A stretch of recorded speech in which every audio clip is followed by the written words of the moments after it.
Welcome to the 3-on-1 Fast Break. I'm Jay, here with my man Ace and Marty Mar.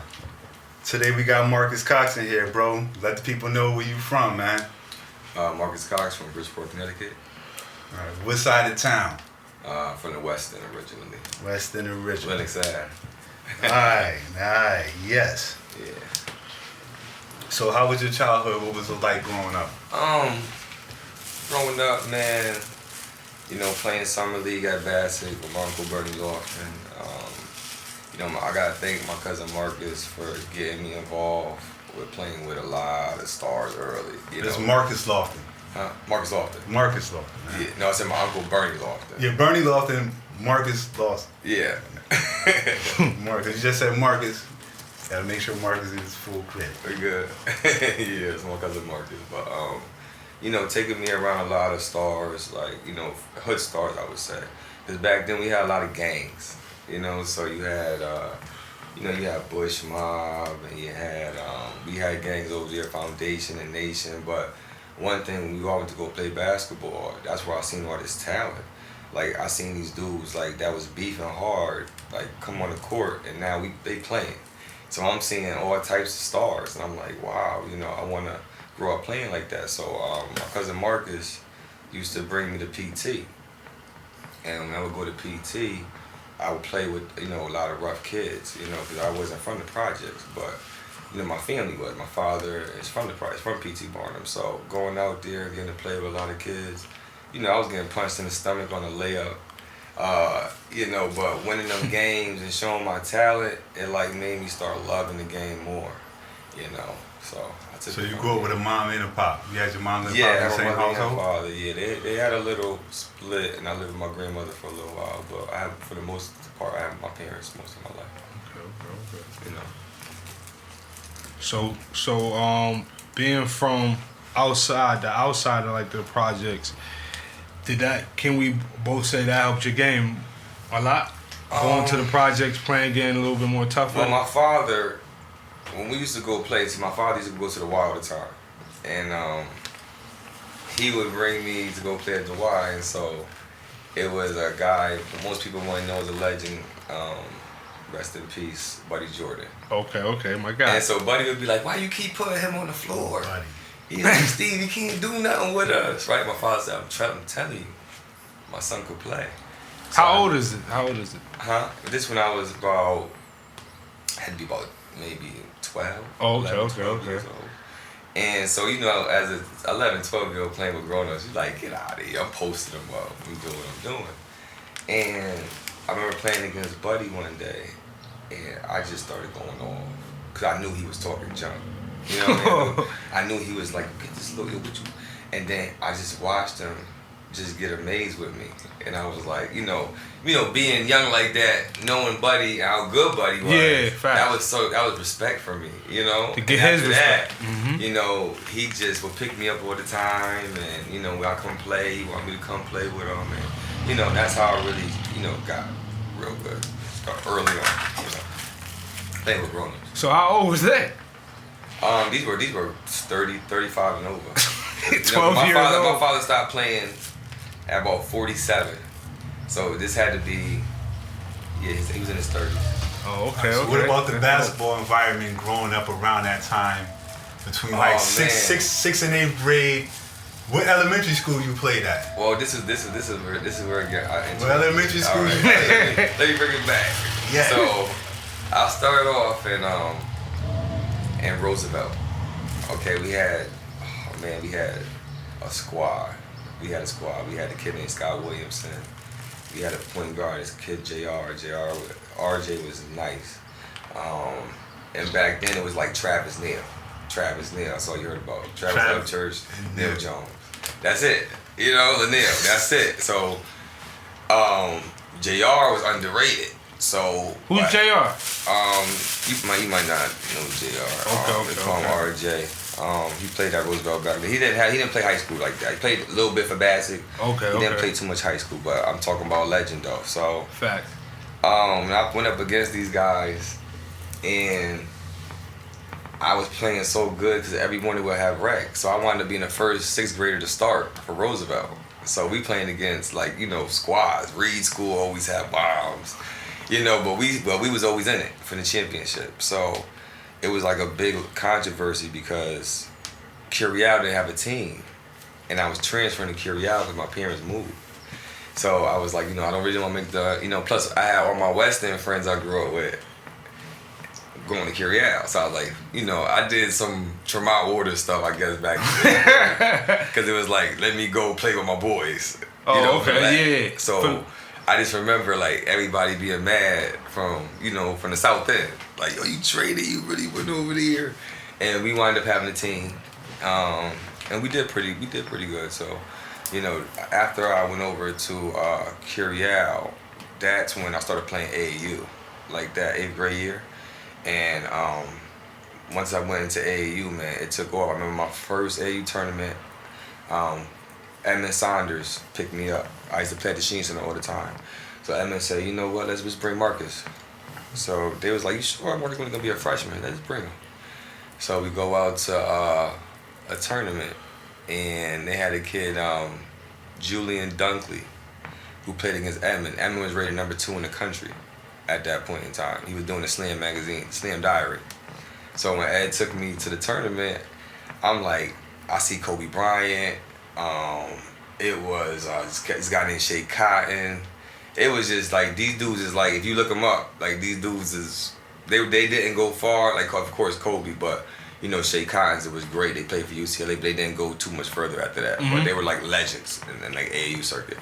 So I go to this tournament. The kid Jamal Dunkley lights Edmund up. I'm talking about, he must have had about 40-some points because he was going to Temple, and he was a 6'10" shooter. Like, I'm talking about, Edmund wasn't ready for that, so he's shooting all jumpers. So, you know, Edmund had a bad game. Him and the coach got into it. You know, Edmund used to dominate, but he had a bad game that game. Him and the coach got into it, and you know, he wound up leaving the squad. So coach was like, well, what we gonna do? You know, he was depressed. He was like, yo, I'm number 2 player in the country. You know, hey, you that's big, you leaving us. Yeah. You know? So I was like, I'm about to just gotta go for mine. I felt like I was playing back home. So after that, I got rated the number 1 freshman, going to be a freshman in the state, and then I got rated in the country. And that's when I got rated in the top 50 in the country. That's when it started out from. That's coming in freshman year. Yeah. Yeah. Man, so we can say 8th grader. That's crazy. So we can say you brought Curiel basketball to the port, or it was before that and they just didn't have the fun and then Curiel who? Curiel basketball was good back in the day. Yeah. And you know, we didn't have the greatest year because, you know, it still was some good teams out there, but you know, I would say that I did bring us, you know, some glory to Curiel, you know. So how you got the Kobe? So here goes. So this is the crazy part. So I'm being recruited by everybody. I'm talking about from Patterson Catholic to St. Joe's. I went to St. Joe's camp every year, to Kobe, to Hardin. So my father, of course, is like, my father played for Kobe, Notre Dame. My Uncle Rodak, he was like All-American, all everything. He's in the Hall of Fame at ND. And they wanted me to go to Notre Dame. So it was just all these schools. But my growth spurt hit in the summer, going into my freshman year. So I went from about 5'9", point guard always, to about 6'2". So everybody was like, well, we ain't playing him at point. We're not playing Marcus at point. There's no way. So my father called Bentley. He said, so Bentley said, you know, he could play maybe the 3, maybe the 4, but we gotta see. I got Travis here. So I knew that was dead. You know, Bassick, my father didn't want me to go to Bassick with my Uncle Bernie because of the kids. He thought I would be swayed off to do other stuff because we knew what was going on back then. You know what I'm saying? And if Bassick wasn't, I had too many friends in there. So then it came down to St. Joe's, Notre Dame, and Kobe and Central. So now Terrell Taylor's supposed to go to St. Joe's with me. We supposed to go play for Vito Montelli. Vito got Shane there. He said, I got Marcus Cox and Terrell Taylor locked. Which he did. Because he was, you know, he's going to his camp. He told him we going there. What swayed me was a visit. I went on a visit, and I went in the bathroom and I saw a nigga in the thing. And I said, nah, this ain't gonna work. St. Joe's. Yeah, I said, this ain't gonna work for me. I said, because I'm gonna wind up, I just know. You know what I'm saying? Mm-hmm. I'm just gonna feel like this automatic. So I was like, nah, St. Joe's is out, but I ain't tell Beetle yet. So now, Terrell was like, well, McLeod said I could start, me and you could start at Central freshman year, but Central was like 0-20. So I'm like, if I go to Central, I ain't gonna go to class. Cause I just know the atmosphere of girls in Central at that time. So now we got Kobe. So my father talked to Notre Dame, and he ain't like the situation over there. And then Coach Foe said he could play point. Coach Foe. Coach Foe. So he could play point here. My father said, you gonna let him play point? He said he could play point here. He said, we got this kid, Q-Sign Davis, and he's leaving, and Marcus is up next. So I respected it, because coming in with a lot of clout like that, I had it like, being number one as a freshman in the state, it was like a lot of, I turn my phone on. It was like a lot of clout on me, and I think Coach Foe handled it great, because he didn't baby me. It was more like, okay, Q was here and Q was nasty, so I was just like, just learning off him, battling him every day in practice. So by the time sophomore year came, Kevin Jeffries came with me, and I can groom him like they groomed me. So after that, it was. So freshman year. Yeah. You play varsity? Yes, but I didn't play a lot. Not a lot. Not a lot. But you got some burn. Yeah, I got some burn. But it wasn't really till sophomore, because Coach Foe's not big on playing any freshman. I'm from that program. I came from the program with you, so I know what time it is. And he likes every freshman to really learn off the system. He played. He's for the upperclassmen, so I always respected that about Coach. You know what I'm saying? So plus we had a good squad. God bless his soul. I remember my boy. Nah, you good. That's fair. Owen Tate. Yeah. But Owen we were so tight, man, and he used to push me all the time, bully me. I'm like, yo, why you keep doing this to me? Like, Owen was Diesel. Yeah, bad. You feel me? And he said, I'm doing it because you gonna be the truth. And I used to sit there like, damn, that was some real, and like, we talked a lot before he passed. So he always stuck with me. I even plan to get a tattoo of him, this summer with my son. That's dope. Because I just think about, because Owen was such a mentor, like a big brother to me. I don't think he knew how much he influenced me. You get what I'm saying? Crazy, yeah. Because the way he used to take the time out with me. When he young like that, you got somebody, yo, let's go to the course. Yo, let's go play basketball. Yo, we gonna work out. Yo, let's go to the side court. Like, that was crazy. Like, thinking back, like, that was crazy to me. So, God bless his soul, man. Rest in peace. Rest in peace. Definitely. So junior year, what was that like? You got a sophomore year with Kev. Hold on, go to sophomore year. Hold on. You get Kev. Oh man, see, I'm gonna tell you the truth, okay? I gotta bring everything back, cause you guys know most of the story. Yeah. We had Troy, and we had Kev. And Troy is Troy from that went to Troy. That went to okay. Troy Little was the nicest nigga in the hood. Yeah. You was around Troy. I'm talking about from y'all era, No. the guy that's I'm from that's outside of it. I'm is from Troy, the like East End, so I see it. He's definitely true. East End brother. Troy and Kev, they had different games, but Troy was the guy that you see in jean shorts, pocket full of money, no matter what he had on, but he could score. I'm talking about, I've never seen a guy that could just score like this. I'm talking about, it was just, everything he did was a bucket.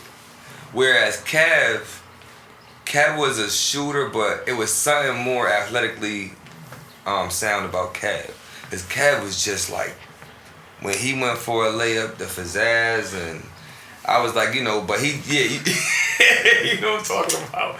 But I think that's where I felt like I got stuck with the right one, because Troy didn't last long with us. But it was kind of better that Troy didn't last at Kobe with us, because I think it would have been a little, because they were so tight too. They had such a bond together, him and Troy. Was y'all so I winning, think that actually was Kev's shot to really. Was y'all at least winning the SWACs your first 3 years or 2 years at Kobe? We won it. We won the SWC. You said the what? The SWAC? The first, we call it the SWAC. That's what we call it. No, but SWC. That's what we call it. But I would say we won 3 out of my 4 years. We won the SWC. Yeah, because my freshman year, my junior year, my senior year, my sophomore year we lost. My sophomore year I think we lost to Bunnell. What's the AAU circuit time when you get into it? You've been into it since the 6th grade. Yeah. So now high school, you're the #1 rated freshman. You get there in Bridgeport, in Connecticut, you live. Now what it's like going on the road that summer? Or the summers of junior prior year. To that. Yeah. Junior year. Junior year. That was a big summer because that was as I had my first year at ABCD camp. Who did you play against? That was Adidas at that time. Adidas. That was Adidas. Yeah. Oh man. Yeah, I know some guys was there. I made a lot of friends there, man. Junior year? We had Zach Marbury, DeMar Johnson, Doug Wren.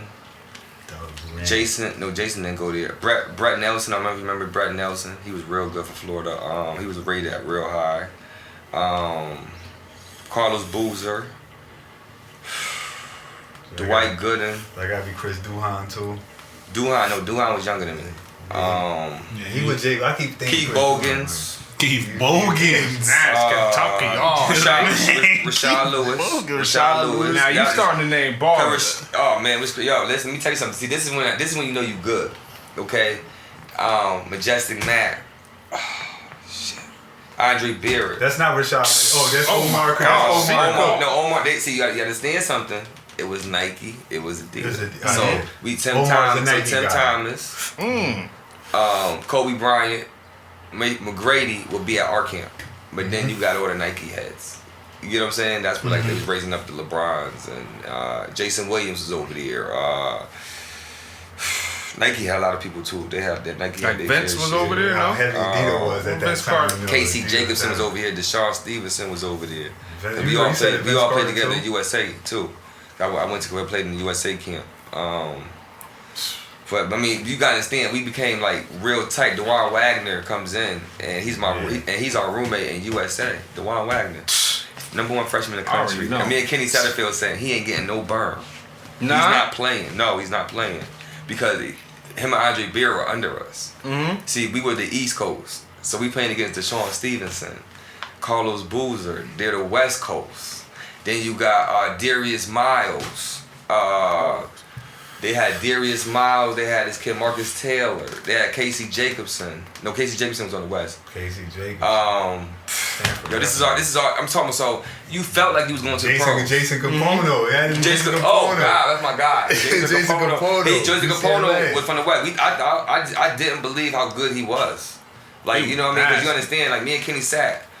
We terrorizing the East Coast. And Kenny Satterfield. You understand what I'm saying? Like Kirk Henrich. Wow. We going ham. That's my guy. But these dudes, it's a crew of us. We see each other at all the camps.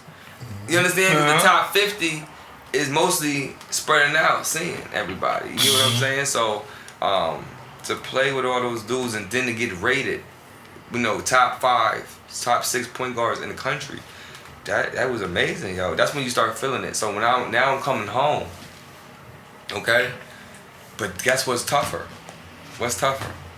Home. Knocking the dudes off that every trip. The road is good. Cause I don't know you, so I'm gonna terrorize you. You know, cause guess what? I want you to know me. So I'm going up against, and I'm going, and I'm doing me. But when I come home, they try to terrorize you. Come on, everybody knows it's harder home, man. Now this dude who was it? Like, I'm seeing Jay, I'm seeing everybody. So you come home. Who's the top players at that time home? When we was coming home in high school, it was just me. It was mainly me, Rel. Cause you go back to the rest in peace. Yeah. It was like winning all the rest in pieces, and we keep the same squad. We'll pick up some vets like Rob Thompson. I love Rob game, man. I think Rob was one of the toughest point guards ever. I got a big up Rob. Well, my man Nick Jones, yo, y'all stole our point guard every year, son. He rolled with y'all, and y'all got it for the gusto. He finished every single game. Oh man, we'll pick up a couple legends, and then like you know. What about TJ from Bassett? TJ, see him and Ty had the Bassett. Everybody had their own. Everybody wanted to get at us, so everybody was forming their own squads. You know what I'm saying? Yeah. Like. I ain't playing with black. We trying to beat black. Especially we play. I don't mean to cut you off, but you see how as soon as he said TJ, the next thing he said was Ty. Yeah, that's what TJ. It's like TJ Ty. Yeah, Ty and TJ is like they was like brothers. They R&B record. You know what I mean? You got one on the one and the twos. It works without each other. They were but good. They were good. That's They were the great combination. backcourt. Yo. They were great Ty and backcourt at TJ. So what made home tough? Just the hunger of other players. Because like, if I had one bad game, now that dude feeling crazy. You know what I mean? And it's just something about knowing the players you're playing against because they've been playing against them your whole life. And you're seeing your up and comers. Like I would see Jay there, and I would see Marv, and these dudes is hungry. They trying to get their names now. You know what I'm saying? So them are the dudes you gotta watch out for. Whereas if I see you on the road and I'm coming at you crazy, like I've seen dudes fold. You get what I'm saying? Like I'm telling top rated players in the country go from 5 to top 100. All right, it was that easy. You know, because in that circuit, you were always trying to get a name by knocking off the top ranked player. So I first got an ABCD by playing against Lamar Odom. It's crazy because me and Khalid El Amin tight. That's my guy. Shout out to Khalid. And it was Khalid El Amin. They had his kid Tavares Bell, and they had Lamar Odom. And the guy from the Panthers told me he told my coach, he said Marcus plays good. Long guy against the Panthers, right? Yeah, he said Marcus plays good against Lamar. We put him in ABCD. So that game for me was like, so I just started going, you know, I used to have a real good handle, so I wound up throwing the ball through Lamar's legs. And going down the court, and the coach was like, and I remember the coach saying, that's it. Okay, boom. He can go. So senior year, y'all win state. Right? Yeah. It's your senior year? Everything undefeated. We was undefeated. That was put big and clear. Y'all Now we skipped junior year though. What was junior year like? I thought he was just talking about junior year. Yeah, so that's junior. So junior year in high school. Yeah. I was talking about the summer junior year. Junior year of high school, I believe we won the SWC, but we lost, and I believe the semifinals of the states. But Kev, who y'all lost to, if you remember?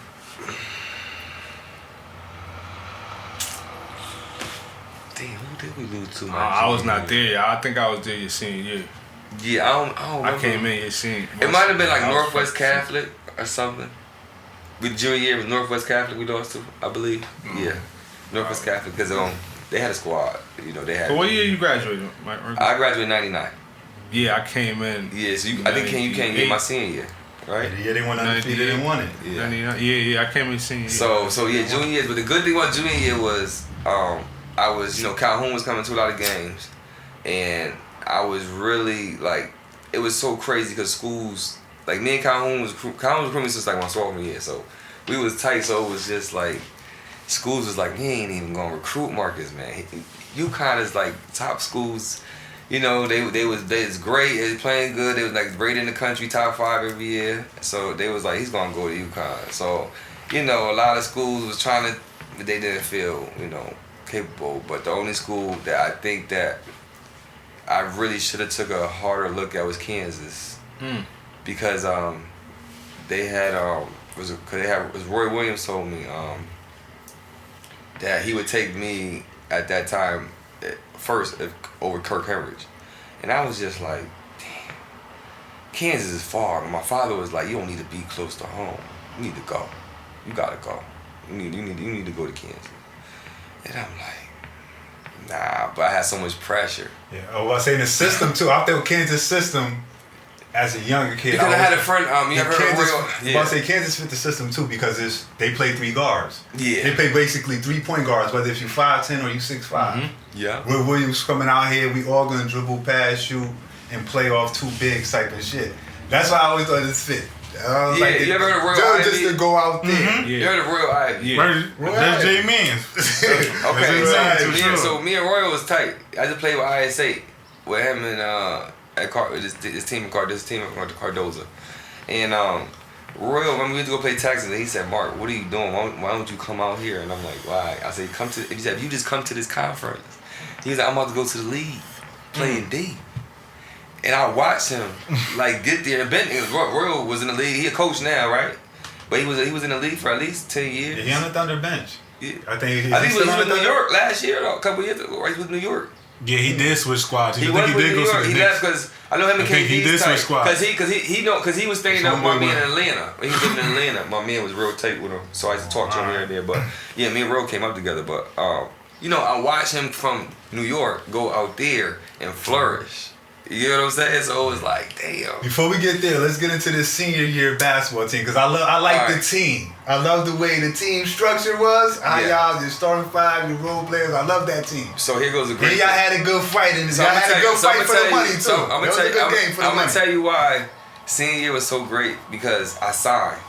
I was the first player in the whole top 50 class to sign.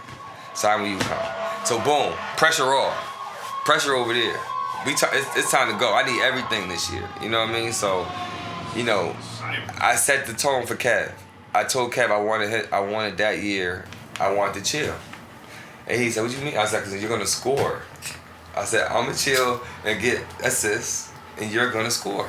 And he was like, "All right." And Kev ain't mind that. So I was like, "Yeah, all right," And I just wanted to really, my goal was to average double-figure assists. Ain't that crazy? I didn't care about points. Double. So, we go into senior year, man. We win. Kev hits 2 game winners. I remember that. Against Stratford High. He crushed Stratford High twice in 1 year. Okay? Because we had a game at the Sheen Center, but we down by 1. We going at it, and I remember he jumped over the sideline and threw the ball up and hit. So now we go to the SWC championship, and we set the play. And we're down by 1. And I never forget, he comes to the foul line, hits it again. They got no wins against us. No, nothing. All right? I told Johnny to Stratford. Well, that year is tough. Nada. That's a tough year for you. Let's get to the state championship game versus New London. That's a classic Connecticut basketball game, in my opinion. It's that game. Because it went into one overtime. It went into 1 or 2 overtime. I remember that game. It went to, I think. Or did it even go in overtime? It's 1 overtime. We went to 1 overtime. I feel like it went overtime because gotta give my man John I'm gonna tell you what happened. So coming into that game, you understand? I got Player of the Year. Okay. In Connecticut. I'm about to get Gatorade Player of the Year. Okay. I messed up my McDonald's because I was in the McDonald's game. That's one thing I regret too by leaving 5-star. So I'm still, I still got the Parade All America. So I'm still got all my stuff. On top of that, I'm going to the #1 school in the country.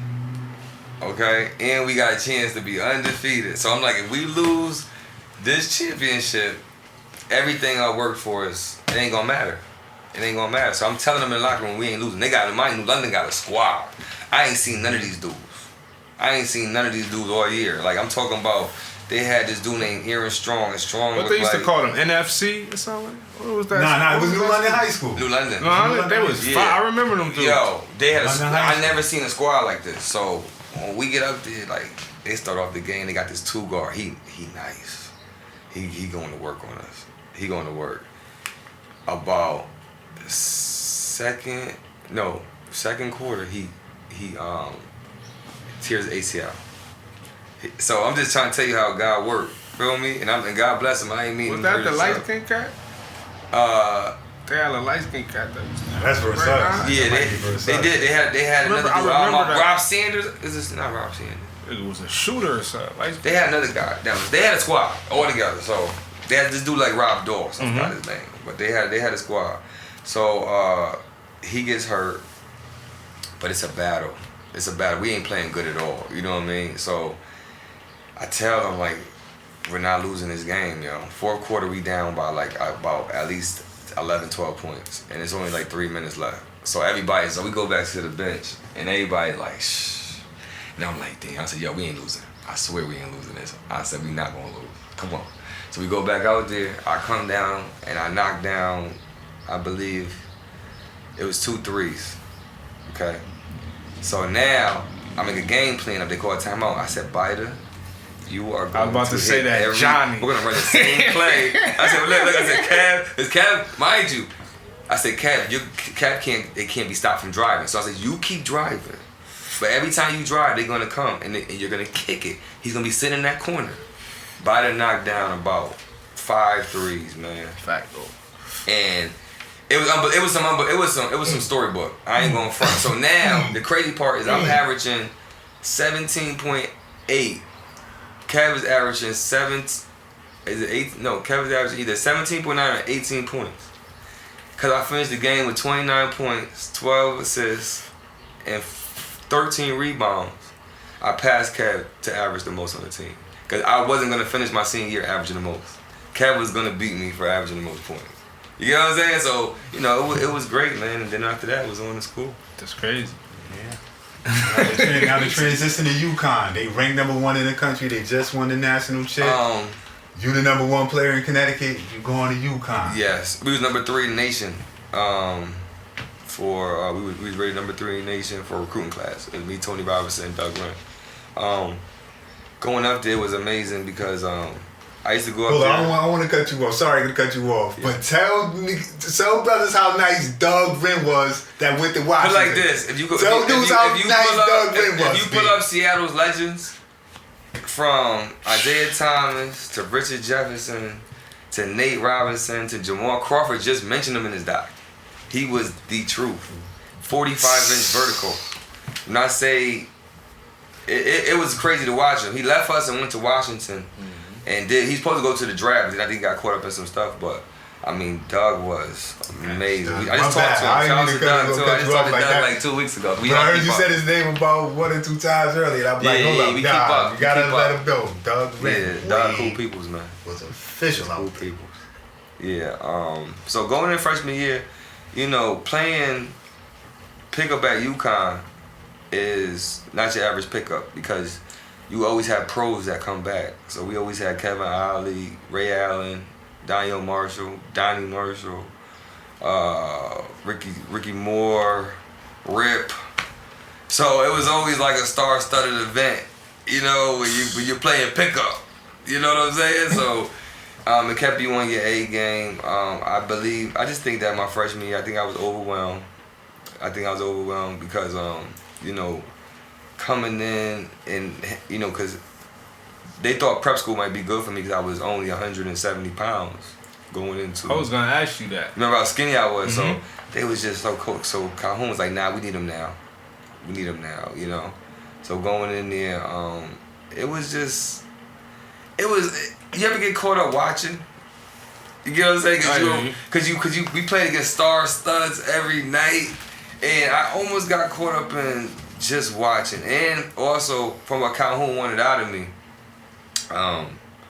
he wanted me to be more of a scorer.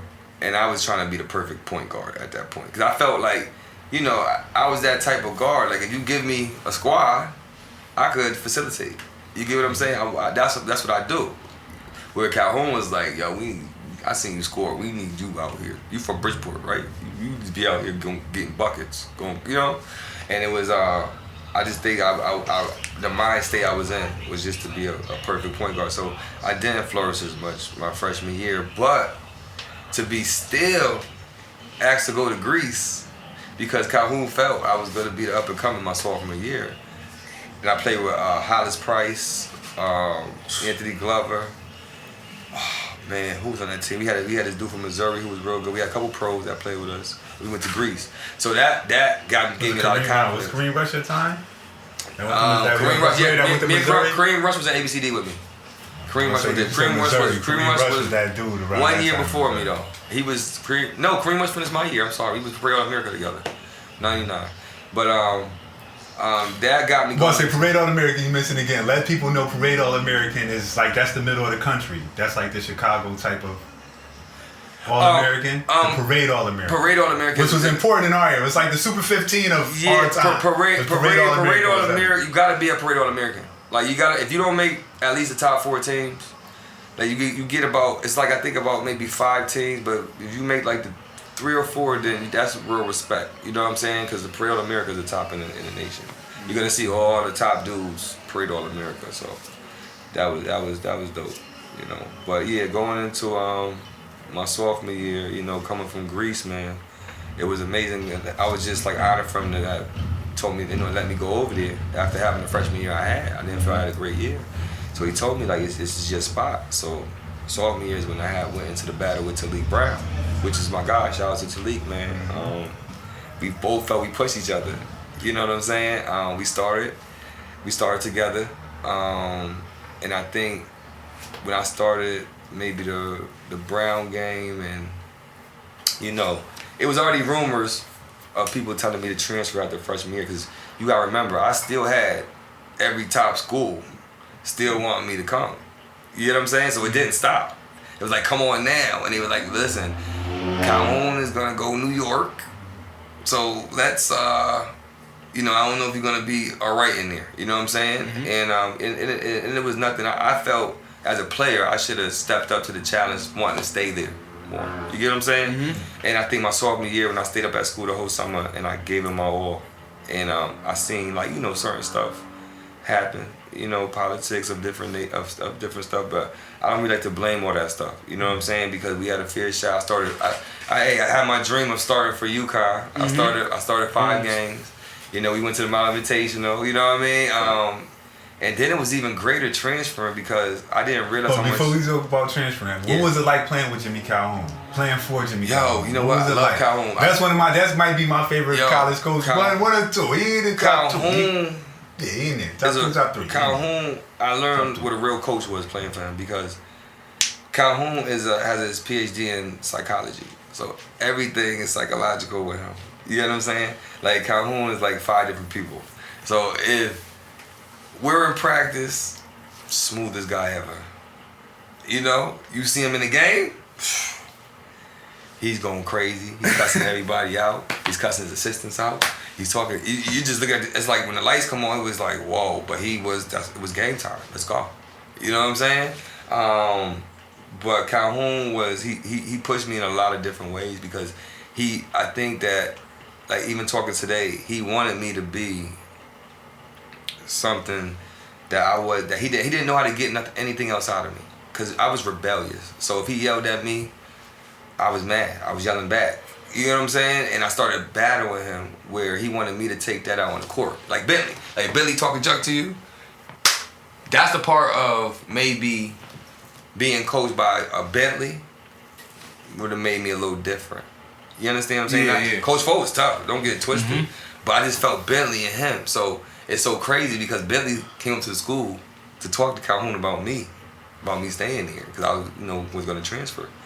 And you know, Coach Foe, Calhoun had a lot of respect for Bentley.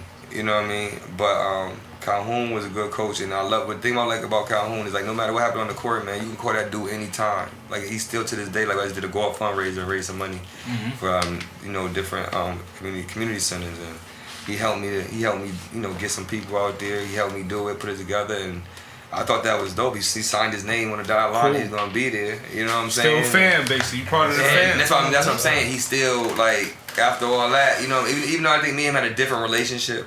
You get what I'm saying? Mm-hmm. But just to see him still be there for you, and he was like that even on the court. Like, something happened. You know, I got some trouble up there, but he was right there.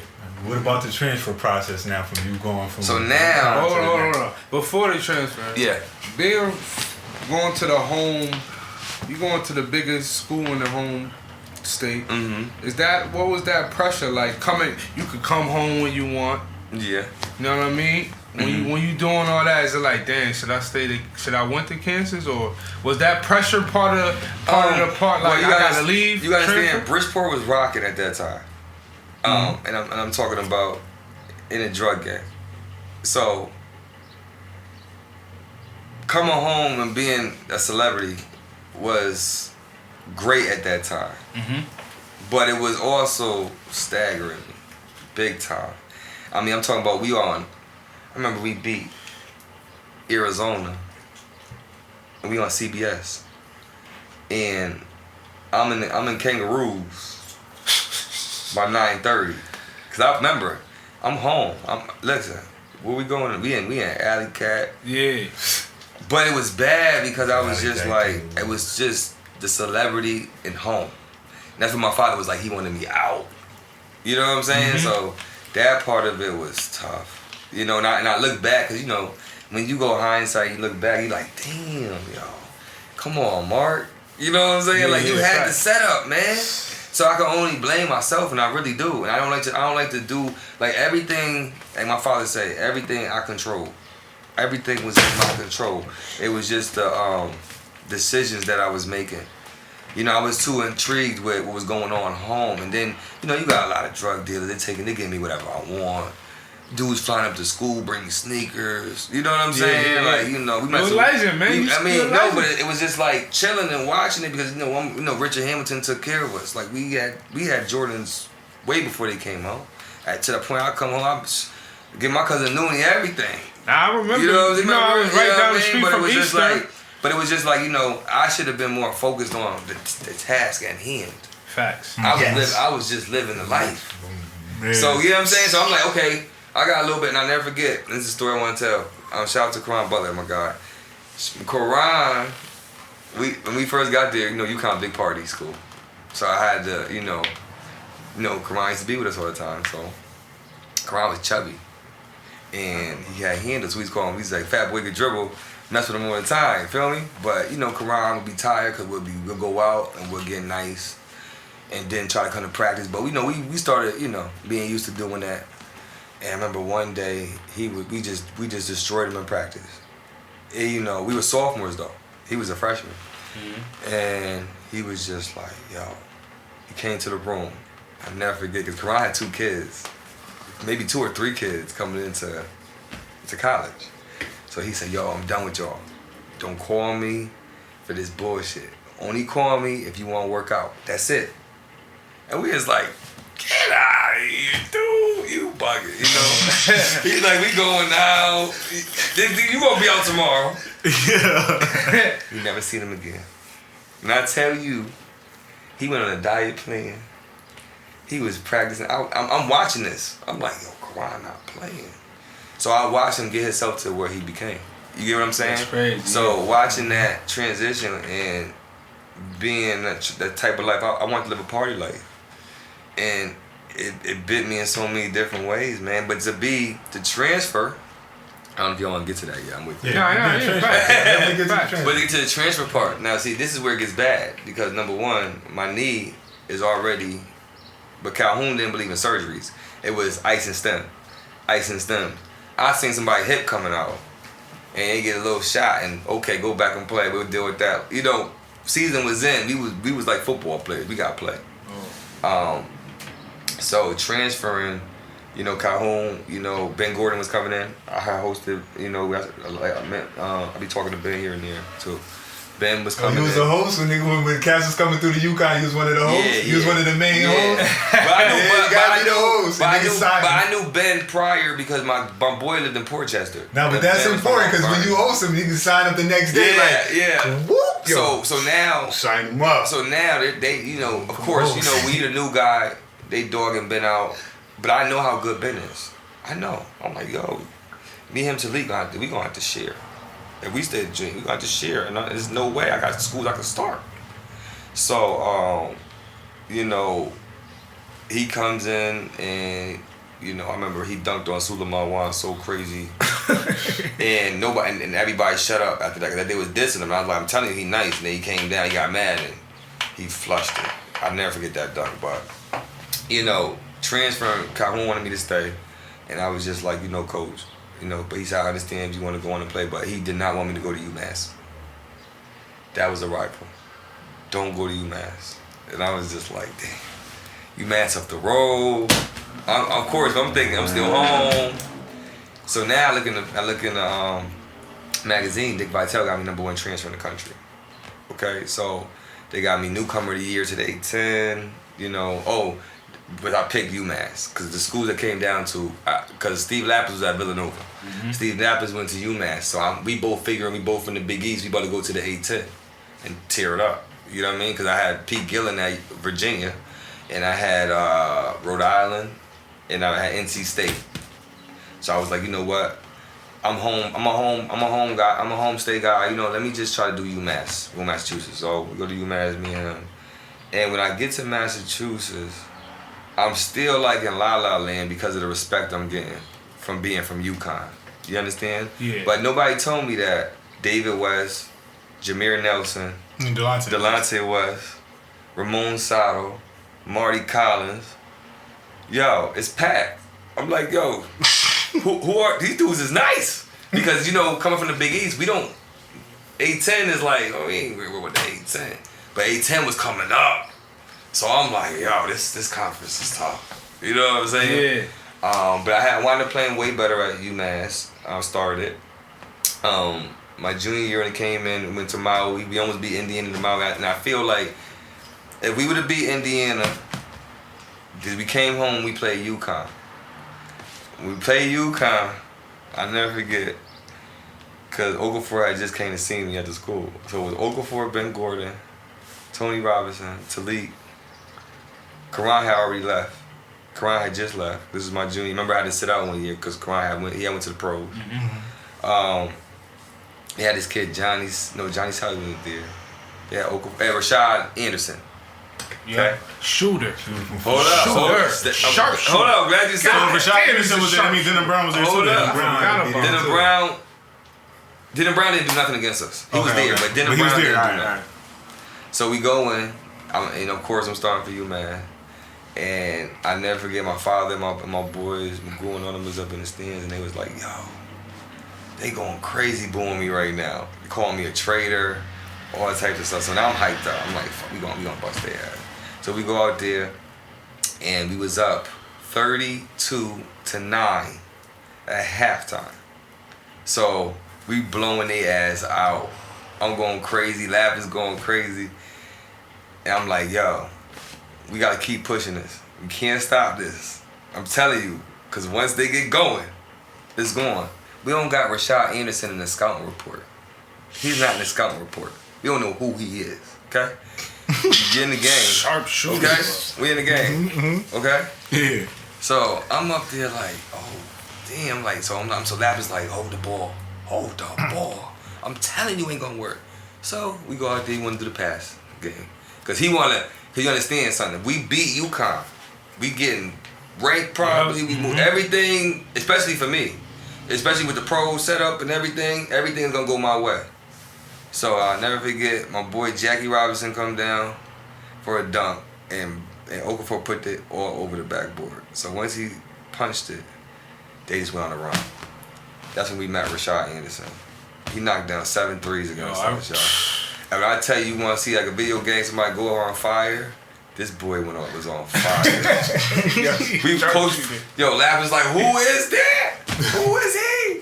You know, and he in that game right there, I say really is when the reality of coming from a top-notch program to being in a struggling program came to life. You understand? Everything was different because you understand we got to deal with Nike at UConn. Gear is money, as far as even meal money, living facilities. Everything was a step down at UMass. And I love UMass because I think UMass really made me into the person I became for educational wise. You know what I'm saying? You know, learning what I was about to do because, you know, a lot of our program wasn't great. We wasn't winning. You graduated and got your degree from there though? No, I'm actually 6 credits. I messed up with that too. I can't even sit up here and lie and say I got my degree. My wife got her master's, so she's on me every day. UMass too.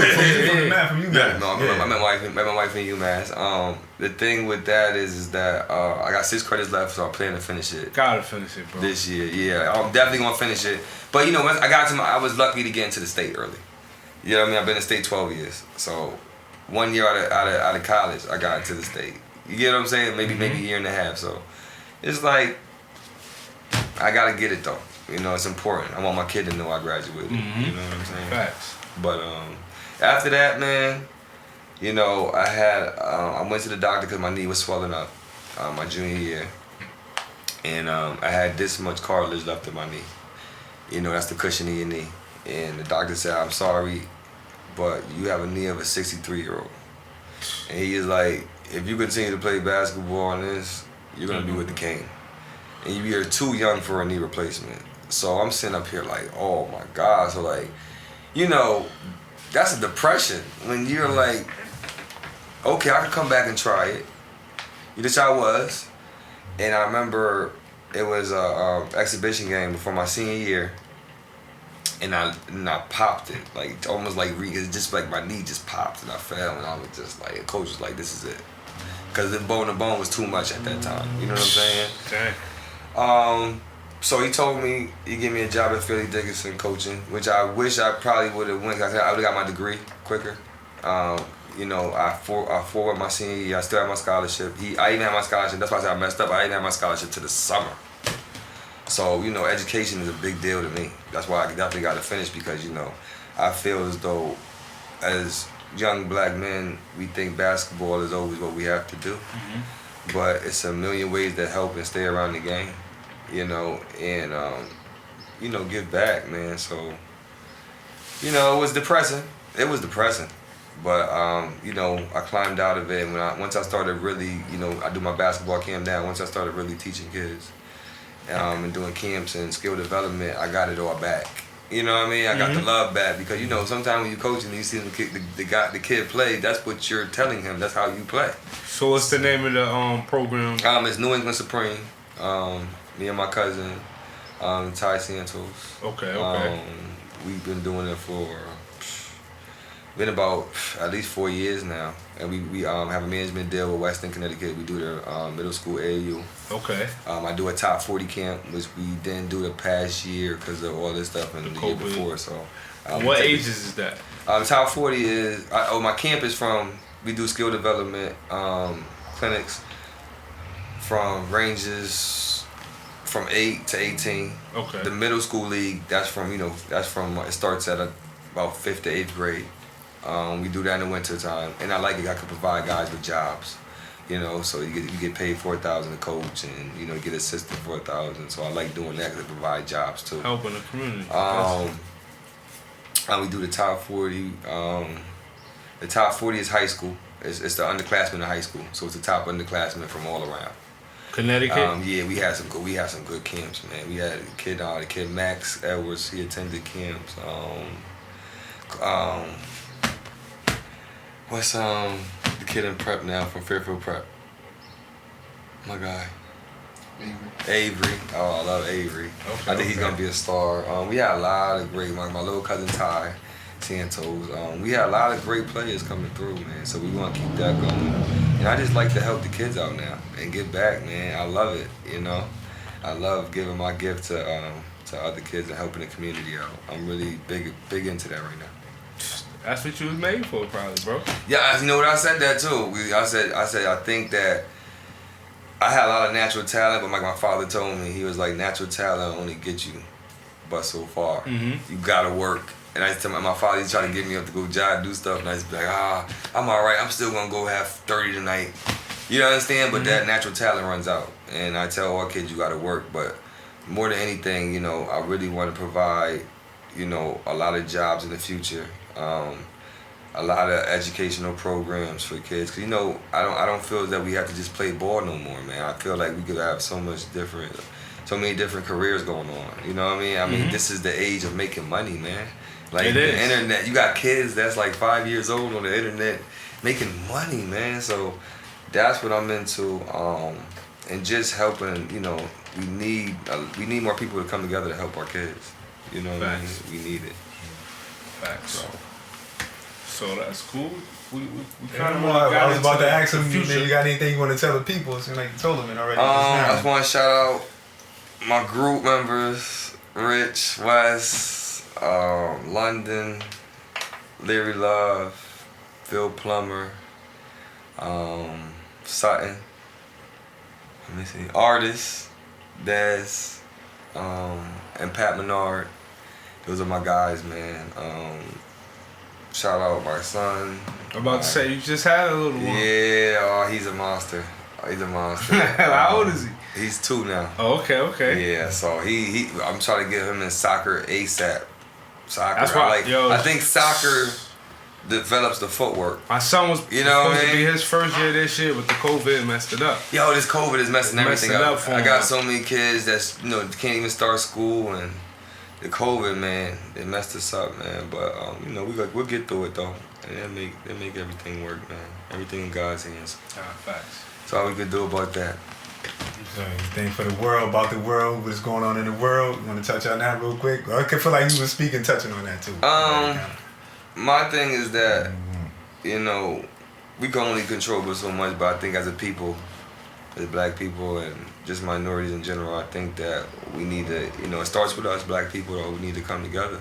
You know what I mean? And somehow figure this out, because I think it's not right what them police is doing to us, and we know it ain't right, but if we come together, what we're doing right now, getting stuff changed, that's what I'm happy about. Like, It's gonna change. finally, we really standing up for what's going on. And it's like the young generation. This young generation is different. I listened to Louis Farrakhan. Mr. Farrakhan, he's like, race wars.